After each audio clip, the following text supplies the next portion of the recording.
I saw this creature turn bright red with excitement. Her eye swiveled in its socket, locked onto my face, and she came over to meet me. She slid from her lair specifically to come and meet me. And I saw her arms with their white suckers bubbling up from the depths of the tank, reaching toward me. And of course, I asked if it was okay, may I touch her? But my impulse immediately was to plunge my hands and arms into the tank and reach out to her just like she was reaching out to me. And she'd come over to let me touch her and to taste me with her arms and her suckers. And after I'd been stroking her head for a long time, she turned white beneath my touch, and I later discovered that white is the color of a relaxed octopus. Cy Montgomery is a naturalist who firmly believes we should experience the immediacy of living things to feel connected to them. I envy her fearlessness in connecting with an octopus. I'm Marcus Smith, and this is Constant Wonder. Cy was visiting the New England Aquarium. It was the first time she ever got to touch one, which means it was also the first time one ever touched her. In that instant, she was hooked. Her passion for these cephalopods has never waned. Cy Montgomery went on to write The Soul of an Octopus, a surprising exploration into the wonder of consciousness. That aquarium in Boston became one of her regular haunts. As a volunteer there, she observed her 8-armed friends in their tanks, marveled at them, and even struck up games with them. An especially poignant encounter came for her one day in 2020. I got to spend an hour and a half playing with Rudy. And finally, normally because, their blood is copper-based and not iron-based, they don't have a lot of stamina. They can do short bursts of incredible things, but normally an octopus is too tired after an hour, certainly an hour and a half, to continue playing. What were you playing? What do you play with an octopus? Well, it's like, I guess, a version of patty cake. We're stroking each other, and she's tasting me, and she's sucking on me with her suckers, and I will feed her some stuff, and I'll pet her, and we're just kind of drowning in the sensation of being together. She should have been tired, but she had no intention of stopping play. We finally, me and my friend who had come with me, we had to get in the car and drive home from Boston before, the rush hour traffic started. But it was a really wonderful, long, sweet play session. And the next day, the aquarium and all of Boston was closed due to COVID. Cy was fortunate. Before the pandemic cut off travel, her passion for these astonishing animals led her down under the sea many times, which is where we're going to take you this hour. People of my generation remember Jacques Cousteau. On television, he took us along on his dives to countless places of mystery and magic, places that few of us ever get to go in the flesh. Not everybody has easy access to the deep. But we can learn about marine life forms vicariously through these intrepid divers who have stories just as compelling as Cy's about octopuses, stories of animals putting out a welcome mat, sometimes seeming almost civilized. I'll never forget talking with National Geographic photographer Brian Scarry about an orca offering him food. In a moment, we'll meet the filmmaker behind the Academy Award-winning documentary My Octopus Teacher, also a marine biologist and diver with the incredibly apt name Helen Scales. She'll tell us about coral reef spas, established and operated by fish for fish. And as we tag along with these people, we're going to reflect on how non-divers, living miles from the sea, can possibly feel connected to animals that seem fully exotic, marine life in remote locations with existences that are in fact intertwined inextricably with our own. Back now to Cy to hear about her octopus encounters in the wild. Apparently, these masters of disguise can elude even seasoned divers. Most of the time, the octopuses were hiding. And day after day after day, first we weren't finding them at all. And then when you'd see them, all you'd see was some suckers under a rock. And I was thinking, like, gee, this is not going to be all that entertaining for me. But then, one of our last days, I had this amazing experience. There were two octopuses who were out and about. And one of them, this is a Pacific day octopus, also known as the big blue octopus, essentially decided to show us around the place and let us follow her. We knew it was a female because you can tell by looking at the third right arm. Let us follow her around. And she even reached out and touched me. And I was astonished because all the other ones I'd met had been so shy. But she was exceptionally bold. And I have heard other divers had similar experiences. Many divers spend their entire diving career without ever seeing an octopus. And why? Because they change color and shape and they can pour their boneless bodies down a tiny hole, so you don't see them. But if you encounter a bold octopus, they will sometimes, it seems like they're intentionally showing you around the place. And I've even heard of octopuses that will take a diver by the hand and lead them. It's the most amazing thing. And what is motivating them to do this? But some are shy, just like people, and some are bold. Cy Montgomery spent years studying octopuses, and so it's only natural that she would have seen and loved My Octopus Teacher, that film documentary by Craig Foster. But even with her own diving experience, when she saw that remarkable scene, as Craig is swimming closer and closer to a spherical conglomeration of ocean floor detritus, she didn't recognize it as an octopus. It doesn't look like an octopus. It looks like a big ball of shells, and it's actually holding in its suckers different shells and balls. It's not even just camouflaging. It's physically picked up in its suckers stuff from the sea floor and is holding it out like a shield, like a big round shield all around it. I'd never seen that. And given that I've spent hundreds of hours with octopuses, I did not realize I was looking at an octopus at that moment. If you don't know this scene from the movie, just imagine an octopus as a transformer toy, and you're mostly there. Craig Foster, the diver and filmmaker who learned so much from his octopus teacher, is still diving daily off the tip of Africa, there on the Cape of Storms. I reached out to him recently, and he told me about the octopuses he had seen just that very morning. I was diving in the rain this morning, but it was a soft rain. And when I look at the sea, what I'm looking for is like the calmness, the clarity. So if it's raining, I'm going to get wet anyway. It's kind of like a beautiful day if the sea is calm and I can see a lot of things. At this time of year, we get a lot of the octopus coming into the shallows. And I found over 10 octopus in their dens this morning. And it's fascinating to see what they've been hunting in the night. So I can see the remains of their kills, and it's so interesting because you can get a sense of what animals prefer, what foods, and also what is available in their little micro areas. So the octopus dens kind of show me an incredible picture of the secret lives of animals, of very cryptic animals that live in the area, which I wouldn't normally see. But these octopus are so clever that they're going out and catching them, bringing back their dens and eating them. And I can tell from the kills lying around the dens what's going on in the environment. And I also found a very interesting giant whelk laying an egg case this morning, an egg case I'd never seen before, something very, very rare. So I was able to photograph that. So each day there's normally something special, and I'm slowly gathering these tiny little bits of these clues and building this incredible picture of the biology and the magic of this underwater sea forest.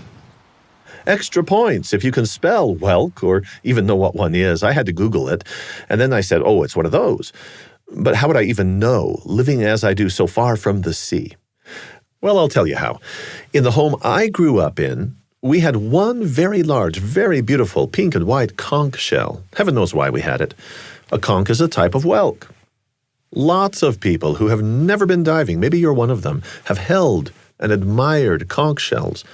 But to see a live whelk is something I can only imagine. Craig Foster has brought the sea closer to people like me in a new book of sumptuous photos, not just of octopuses, but countless other forms of sea life. The book is titled Underwater Wild, My Octopus Teacher's Extraordinary World. Craig explores far and wide, but the truth is he's most often right in his own backyard. Quite a backyard at that. It's called the Great African Sea Forest.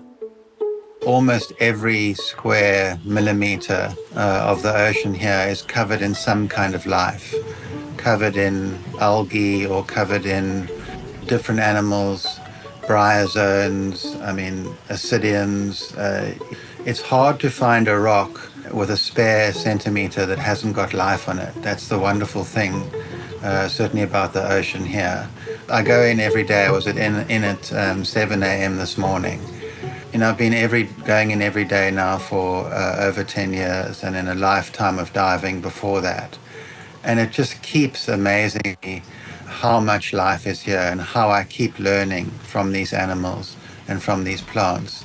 I've never been in any other environment on Earth that comes close to the Great African Sea Forest. It's this three-dimensional underwater forest filled with the most extraordinary animals. If you had to try and write the craziest science fiction you could, you wouldn't come close to the lives of these animals that I encounter on a daily basis. And I'll need far more than my lifetime to begin to understand them. So it's continually fascinating. I'm always learning from these animals. It's like being in a underwater wonderland. There's nothing. The colors are so much more alive and vibrant than on land. I haven't been anywhere near close to an environment like this. As you get to see in his documentary, Craig uses minimal gear. He does free diving, so each descent is limited by his need to breathe. Yeah, it's probably, at least a couple of minutes, but it depends so much on how rough it is, how much I've been using my body, how relaxed I am, if I've been swimming or not. So the classic free diving is you are floating on top of the water for a long time and breathing up and then getting the body quite saturated with oxygen. I don't do that because I need to be down a lot. I need to be near the animals that I see. And so I'm trained to take just a few breaths on the top and go down. A few breaths and go down. Spend a lot of time down when I need to. And if there's something very interesting going on, I will push quite hard. Otherwise, I won't push much at all. And those foot fins that you use seem extraordinarily long. Is that to facilitate quick descent, quick movement? The long fins I used for many years, and they're wonderful for deep diving, and they're very economical. I've now gone through a period of using no fins at all, and kind of just even taking less equipment and blending more in with this environment, coming closer to it. So I go through these different phases of sometimes using fins. I never use a wetsuit or anything like that. I like to feel the cold and get all the benefits of the cold. But at the moment, I'm not using fins and I'm not using a weight belt. So it's more you're kind of climbing in this underwater forest and using the kelp, gently pulling myself down in the kelp. So it's kind of like climbing in a reverse gravity environment because I'm positively buoyant without the weight belt. My body wants to float to the surface, but I'm holding myself down with the kelp. The less equipment I have, the closer somehow I feel to this environment. It's just something about the bare feet. You can walk along the sea floor holding on the kelp. As almost like you're walking in a forest on land, but you're underwater, and you can feel all the kelp and the rocks and the little textures on your feet. And something about just moving with your arms, sometimes traveling a couple of kilometers in a dive along the coast, looking for interesting things, diving through caves, pushing off the bottom. So it's a sense of even more freedom in some ways than going with the fins. Talk cuttlefish with me. I've never held one. One of my favorite animals.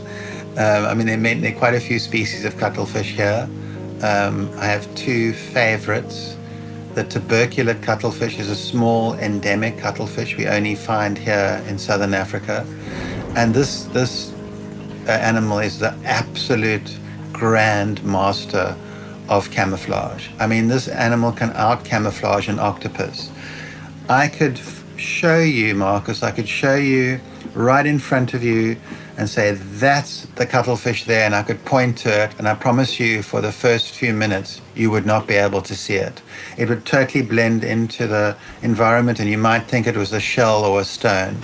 And in fact, this tuberculate cuttlefish mimics 3 different other animals. They mimic whelks to pretend that they're a tough, hard-shelled animal to avoid predation.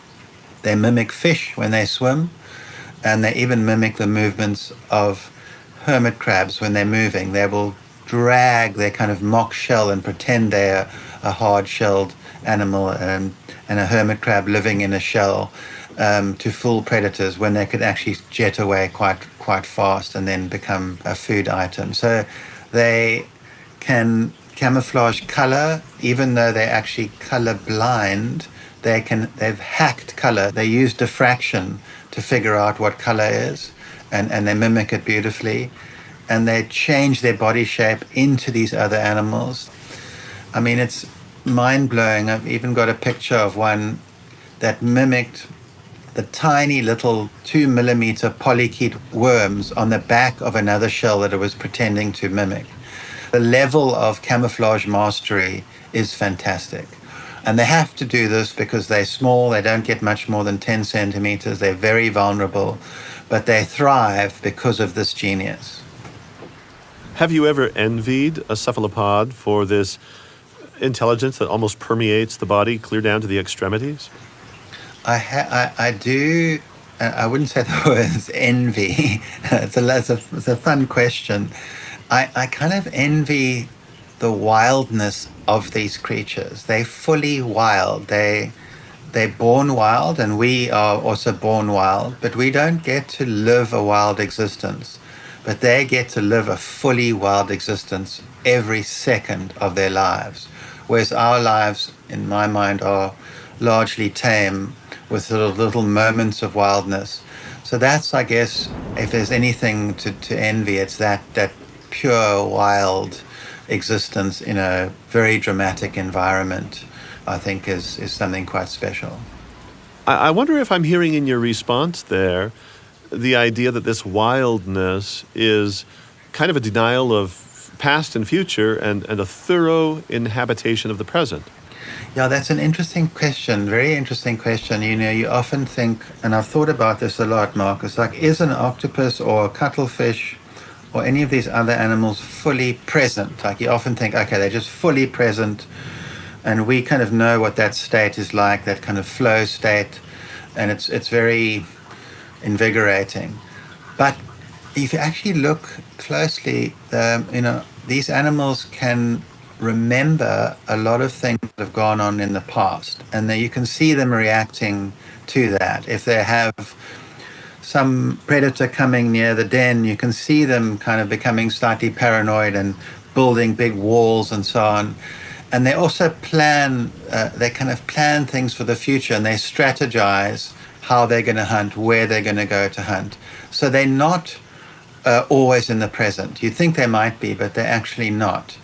But I think your point is good in that I think a much larger percentage of their existence is fully present compared to us. We kind of, I think, quite a neurotic species, especially with what we have to deal with, and we're designed to be in groups of maybe 30 people, and some people live in groups of 30 million people in a city. So that is almost guaranteed to make you a bit neurotic.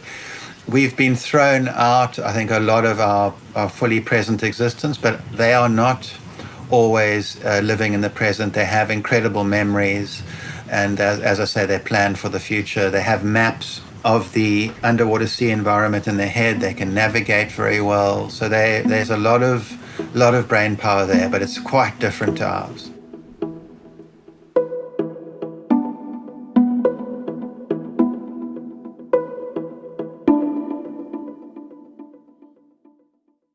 My phone call with Craig was beset by intermittent downpours of rain, classic weather for the southern tip of Africa where he lives.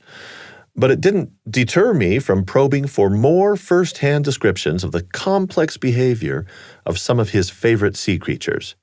I want you to hear what Craig, my marine ecosystem teacher, told me about mollusks that cultivate underwater gardens. Craig Foster is the documentarian behind the Oscar-winning film My Octopus Teacher. There are a lot of us who wouldn't be able to observe a mollusk and say, oh, I see how it's behaving. I mean, we tend to think of behavior as something that doesn't happen on that level, but you say it does. Oh, absolutely. I mean, these mollusks have incredibly complex lives. For instance, I mean, some of the limpets I saw this morning. So a limpet is a mollusk with a mostly conical shell with a big muscular foot, and it sticks to the rock like glue. In fact, it has got a type of glue that it sticks to the rock. And it's protected by the shell, and they live mostly in the intertidal zone in this incredibly volatile area, which is sometimes 40 degrees in the day when the tide recedes and then drops to 8 degrees when the water comes in. They have their own gardens. They're like agriculturalists. They tend those gardens. They keep other animals off those gardens. They crop those gardens in a certain way that they will grow fastest, and they even fertilize the gardens with their feces. So this is some of these animals are so sophisticated, and they grow specific species in their gardens. We don't know, it's a mystery of how they do that. So we know something about them, but there's still most of the stuff we know very little about, and that's what's so exciting. But the complexity of these animals' lives, I can't tell you. The smallest little, what you might think is an insignificant sea snail or limpet, has an incredibly sophisticated existence. I know that ants tend tiny herds of aphids. I'm a gardener. And I've read about beetles that cultivate fungus. But these are acts of cultivation on land, where somebody like me might actually see them. I've never been close to limpets managing their crops. Nor have I ever been a client in an underwater spa. Never been a client in an above-water spa, for that matter. Helen Scales is a biologist diver who, just like Craig Foster, gets to see some extraordinary marine animal behavior. In just a moment, we're going to have her tell us about some astonishing interspecies social behavior. Helen Scales is author of Eye of the Shoal, A Fish Watcher's Guide to Life, the Ocean, and Everything, and The Brilliant Abyss. Before we get into her description, you need to know that wrasses are fish. Wrasse is actually a very old word from Cornish. It means old hag. And the cleaner wrasse is a type of wrasse that welcomes other fish to its spa for cleaning services and makes those fish happier, healthier, probably more publicly presentable too. These are wonderful small creatures. They don't look anything particularly, exciting. If you just were to take one on its own, it's a little finger-length fish, sort of cigar-shaped. Some of them are white and blue, and a black stripe down the middle. But if you spend time with them, you realize that they're up to something pretty extraordinary. These are little fish that you'll see on coral reefs in various places around the world. And they take on a very important role on the reef, which is to basically clean up all the other fish. They're like the dentists and the hygienists, if you like, of the coral reef. And we know this because if you take them away, then those other fish soon enough get pretty unhealthy. So what these cleaner wrasse are doing is they are simply cleaning those fish. They are pulling off bits of old skin. They're eating parasites. They are basically sort of doing that kind of all over body work that other fish, can't reach around the back. They can't wash themselves like a cat.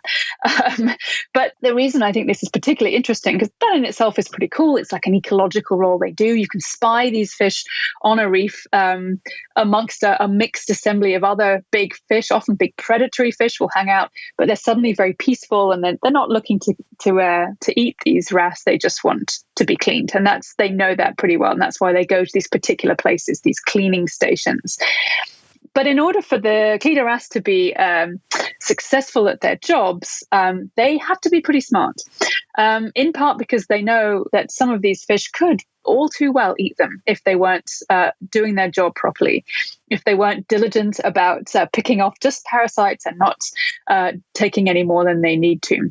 And so what these little fish do, even though they're very small, they have pretty small brains in comparison to to us mammals. We've got these huge brains, and these fish have got pretty small ones in comparison. And yet they are able to develop pretty high levels of intelligence. They can remember things for a long time, and they know how to act. They have these complex repertoire of behaviors which they will perform depending on who they're cleaning. They will have hundreds of fish come to their individual cleaning stations, where one or two fish will work on the others during the day. And those wrasse will remember every individual. They know what species they are. They know if they've been cleaned lately. Somehow they can tell if they're hungry. So the hungrier that fish is, and the more of a dangerous predator it is, the better a cleaning service the fish will provide, the wrasse will provide. It will be very, very good at its job. Whereas on the other hand, if it's a herbivore, a harmless seagrass munching surgeon fish or a rabbit fish, for example, then the little wrasse knows it can get away with cheating, because what it would really like is actually a bite of flesh, or a bite of the slime from the outside of a fish. Sounds pretty gross, but actually it's an important molecule in the slime on the outside of a fish is a sunscreen. They can't make it themselves, but they get it in their diet. And so a bite of slimy sunscreen from another fish is really good. But the wrasse know to only do that when there's little chance of them getting eaten in return. And when they do, and this is the really cool part, I think, is they know they're pushing their luck. They realize that if they take that bite, the other fish is not going to be happy. And you can see it happening. The fish flinches, and they're pretty disgruntled at this scratching bite they've just had. So the wrasse apologizes. And all it has to do is it rubs over that spot with its body and its fins, and it basically gives the fish, the other fish, the rabbit fish that's been bitten, it gives it a massage. And studies have shown actually that this really does relax the fish that are visiting these sites. They often maybe just go there to get a massage as well as to get clean. They find that stress hormone levels drop in their blood, their heartbeats settle down, and they genuinely are enjoying themselves, which is extraordinary. And it means they can kind of forgive the cheating wrasse for one little bite, and they'll stay and they'll come back the next time. So I think this whole thing shows us that there's so much more going on in a fish's life than we might imagine. These animals have really complex lives. They remember things. They interact with each other between species. They have a kind of language, a sort of a give and take between them. And, all of that shows us that you don't have to have a big brain in order to have a complex life. We've been under this assumption for a long time. Scientists have had this old idea that to be intelligent, you have to be a warm-blooded mammal walking around here on Earth, on land. But that's not true. And we've got these various different ways of being smart animals, solving issues, solving problems of survival. And I think the cleaner wrasse just show us in a really extraordinary way what sort of things the fish can get up to.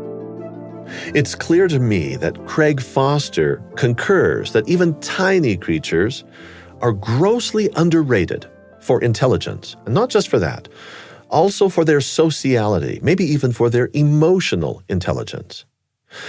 But maybe above all else, we've underestimated the vital roles that these creatures have, not just in their particular ecosystems, but for the planet as a whole.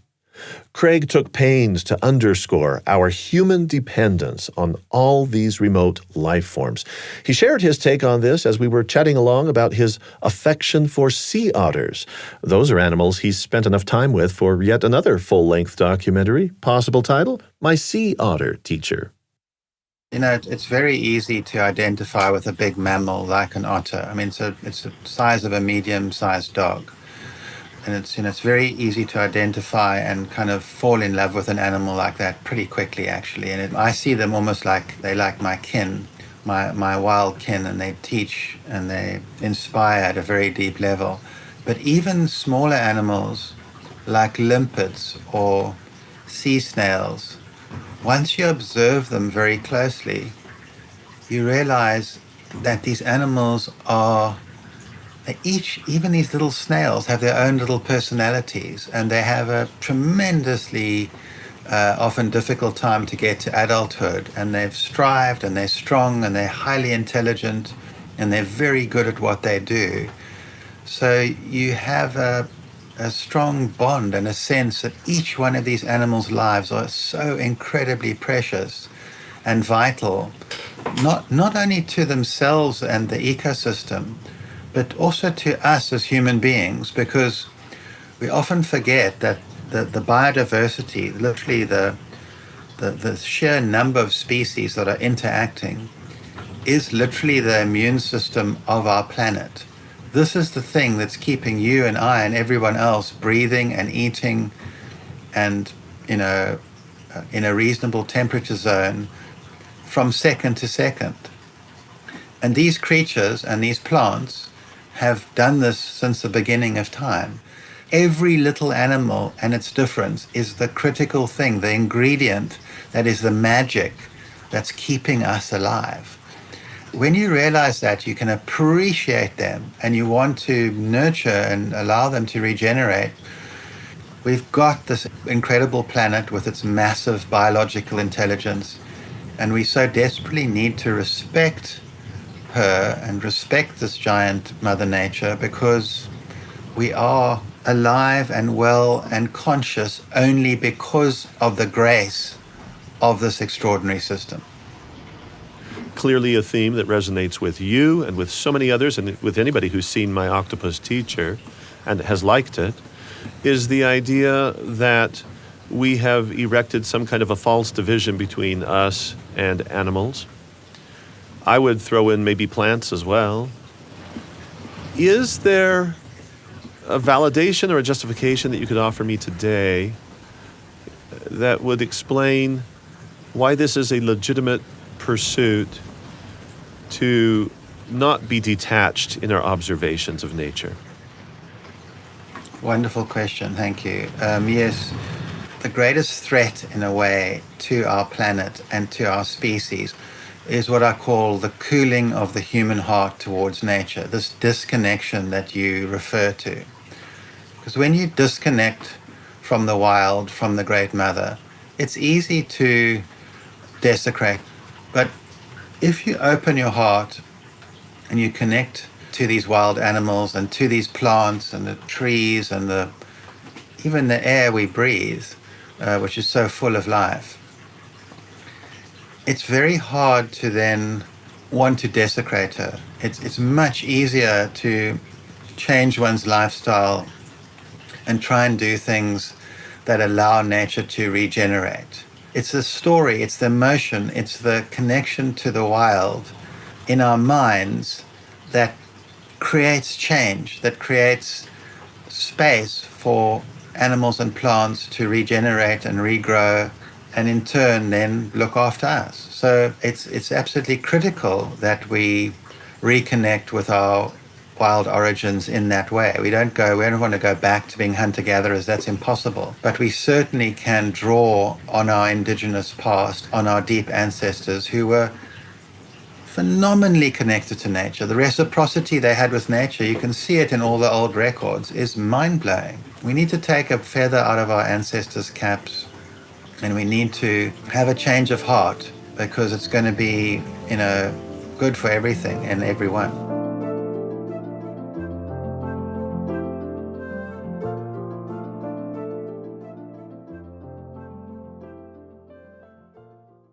Cy Montgomery bubbles over about getting to befriend an octopus. Craig Foster tells us about his strong bond with what he calls my wild kin. And he speaks of our deep ancestors living in reciprocity with nature. For her part, Helen Scales invites us to reflect on the complexity of animals like cleaner wrasses, animals that demonstrate an intelligence more like our own than many of us would suppose. Think this all through with me for a moment in the spirit of constant wonder. What if our kinship with things under the sea is no fantasy? And what if this kinship isn't something that dawned on humans just yesterday? It's not something that began with Charles Darwin either. And I don't know if Pythagoras qualifies as a deep ancestor, but he thought that humans and non-humans are of one spirit pervading the universe, and that makes us one with the animals. I found a fascinating little prayer by 4th century Christian Saint Basil the Great. He wrote that the animals are our brothers, sharing a common home with us, and that animals live not just for us but for themselves. And in his words, they love the sweetness of life. So now I have to ask, is a tiny limpet really my kin? Or can a cuttlefish love the sweetness of life? I was really struck by Craig's observation that it may be easier to identify with, a mammal like a sea otter than with the smaller life forms. Identifying with a whelk, I think that might be easier for him, actually, than a non-diver like me. I may never get a chance to dive down and see with my own eyes a living coral reef or an octopus or any of that stuff. But people like Cy and Craig and Helen, they seem insistent on saying that I am linked in some very significant way to sea creatures. They can't stop themselves from talking up the ocean's living inhabitants. I think because it's just who they are. They mirror the animals in their love for the sweetness of life. But they also talk up sea life to make it very clear that anytime I perceive that I live at a big remove between myself and those life forms, that is an illusion. As vast as the oceans are, as foreign or as remote as something like a kelp forest may seem to me, turns out that marine life and my life are mutually dependent. Here's Cy Montgomery. People do appreciate the vastness of the sea, but I don't think they realize how much damage we as a species, as well as we as individuals, can do to something as vast as the sea. For example, if at your child's birthday party, someone releases a helium balloon, that can choke a whale, it can choke a sea turtle, it can choke almost any animal that eats it. That our plastic is going to outweigh all the biomass of the fish in the sea by 2050. And that our actions have so changed our glorious world. And the sea is actually warming faster than the land. We have so much power over the sea at this point. And the other thing to remember is that the sea is alive with individuals who love their lives just as much as we love ours. There it is again. It's the idea that St. Basil said 1,700 years ago, animals loving the sweetness of life. Cy Montgomery puts it only slightly differently. She says, they love their lives just as much as we love ours. However you choose to say it, it's a big assertion, but it's one that I can't easily discount, especially not if I'm going to be somebody who likes to think about the wonder of all living things. Just moments ago, I was making the case that our species, apparently for eons, has been reflecting on our relationship to the animals. It's not just that they and we are having parallel experiences, enjoying our respective climes and lives here on Earth, but if there's anything going on here about kinship, that implies, at a minimum, connection, but beyond that, it also implies something about care. We spoke with Cy about this and asked her for any recent hopeful stories or evidence from her own experience of humans doing right by their fellow creatures. One of the greatest pieces of evidence is friends like my little friend Heidi Bell. I met her when she was 9. I gave a talk at her school about octopus, and she came up to me afterwards and said, I want to help. What can I do?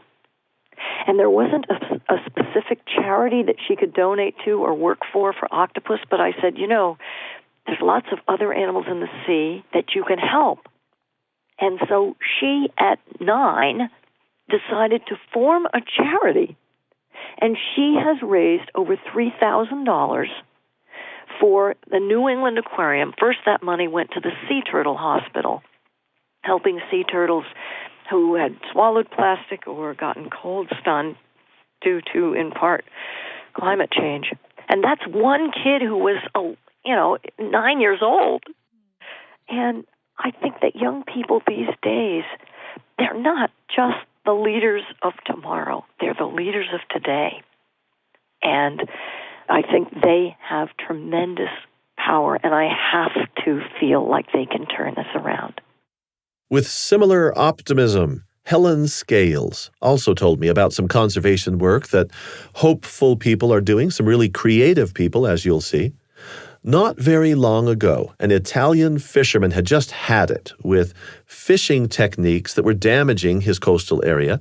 He was a guy who was getting utterly frustrated by the illegal trawling that was happening in the area where he was trying to continue his fairly low-level sustainable fishing on areas of, for example, of seagrasses. And what he did was he worked with some local artists to have these large blocks of marble sculpted into beautiful sculptures of human faces and so on. And then he placed these in these seagrasses to physically stop these trawling boats from coming in because it would tear up their nets. So he was combining this idea of art in the ocean with protection and with looking after what's there. And that, I think, it captured my imagination, and a lot of people were really responded very positively to this idea of finding creative ways to help protect the ocean. And I think it's that bringing the human world quite obviously into the ocean, but not in a damaging way, but in a creative and really beautiful way. And as it happens, this fellow in Italy is not the only person using statues to try to help the ailing seas. Helen is keen on the work of Jason DeCaries Taylor. He creates then sinks sculptures in places where sea life is struggling. Coral grows on his statues, and of course, in a world where there are dead, bleached coral reefs. This is meant to help generate new reefs. But there's something more that his statues accomplish. They become a tourist draw. Divers want to see them, visit them. And if you were there, here's what you might see in one of these underwater museums. He does human whole bodies posing in various ways. A lot of these people he puts in the ocean are actually modeled often on local populations. So he goes to certain countries. He works with local communities that are very closely connected to the ocean, to fishing communities often.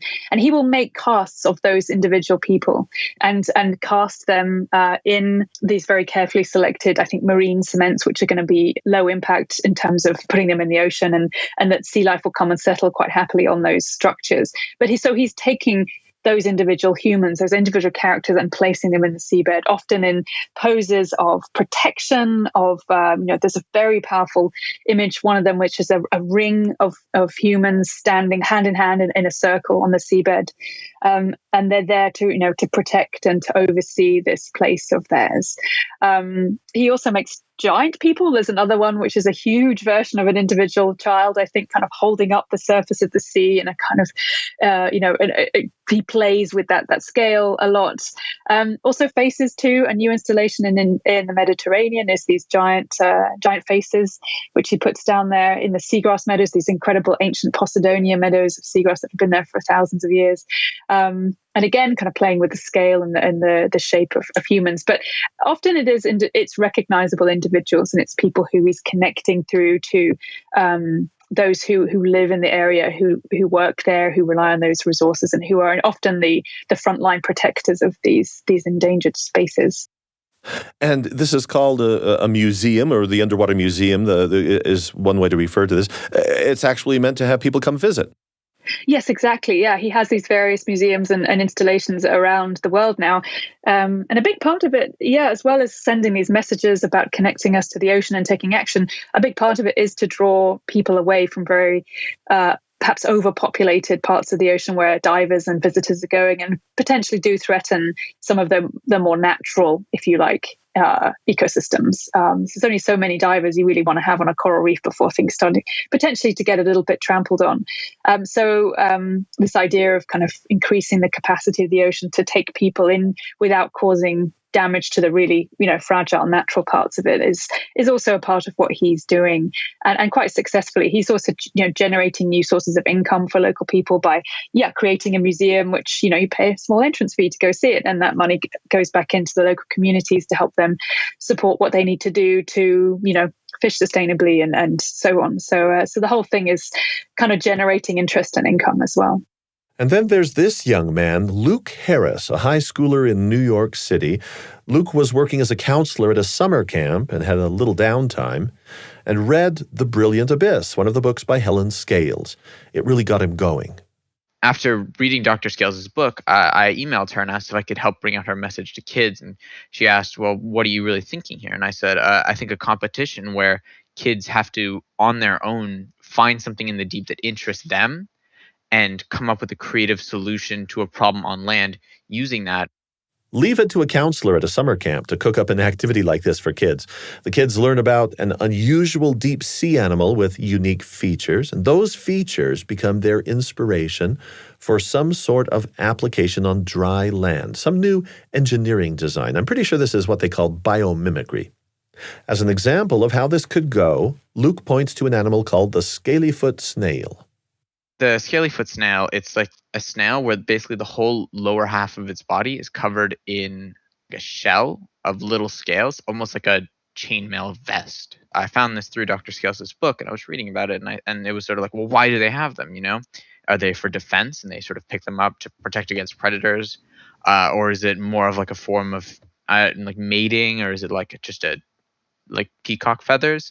And the answer, as it turns out, is so scalyfoot snails live on hydrothermal vents, and as they absorb this sort of goop, I guess, primordial soup that comes out of them, it has a lot of metals in it, and it sort of flows to their body and out these ducts on the side of their body, and the metal accumulates and gives them these awesome looking scales. And I just think that it's one of those things which is just like, you never would have thought, but as it turns out, there's just a lot of stuff which is just sort of weirdly coincidental but awesome at the same time.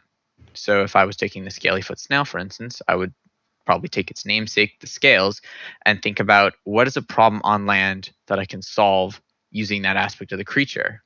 So I might say, well, I noticed that this buildup of deposit on the edge of the snail from them eating the soup or consuming the soup. So maybe I can relate that to the way that sewage comes out of pipes or drainage comes out of drainage pipes, and think about interesting ways where I can use that to maybe reinforce walls, or I can, clear that out more effectively. Luke has a firm handle on his teaching methodology, I would say. It's grounded in kids having fun in a contest where they're not just absorbing facts, but actively inventing something. He really wants them to get excited. Excited to explore the deep on their own. It's not like a teacher or parent is forcing them to read a book. It's, wow, this looks really cool, I should look into this. And they're taking that and really learning more about it and really making it their own by creating an interesting solution to a problem with it. In the age of the internet, odds just really aren't bad that a teenager like Luke might be able to engage a whole lot of people. And he set his project up with a website, inspiredbythedeep.com. So Helen Scales writes her book. Luke Harris reads it. He's very receptive to her message that we often don't see the sea for what it really means for all of us, but we could if we just looked harder. Helen is determined to bring that message home, to open more eyes. What I've done is to, just briefly hold up that blue blanket of ocean that gets in the way of everything that we can see down there, and show people what's beneath. People on land like me rely on marine biologists like her to do just that.